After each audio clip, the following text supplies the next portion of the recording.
Hi guys, Chris and Antonello here with Super Savvy Travelers, and we have some really great news. We've just been to see the Notayo on our olive mill. Now, those of you who haven't followed us for the last 3 years, you probably don't know about the olive mill, but when I first got to Santa Domenica Talao, Antonello told me about this olive mill and how nice it would be to have it be a museum. And it's a little tiny olive mill, one from the 1700s. And I jumped in and said, oh, okay, I'm gonna surprise him and I'm gonna crowdfund this olive mill. So I crowdfunded the olive mill. We got all the money we want, thanks to you guys, you all donated.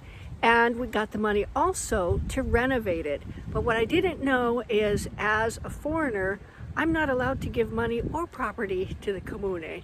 So we started 3 years of trying to find a solution.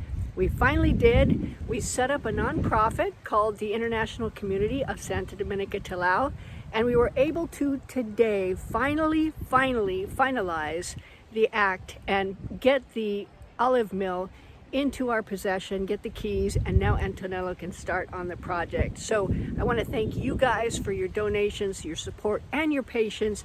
And I want to thank Antonello and the Notayo, who was fabulous, and Santina Bruno, who did so much work to get the association up and going.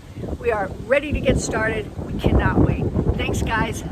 Hey guys, we did it. We have our olive mill for our nonprofit, the International Community of Santa Domenica Talao. It's a beautiful Christmas gift for our beautiful community there. We have our olive mill and we're going to start on the project. Thanks you guys for all of your help, all of your support, and all of your patience. See you soon.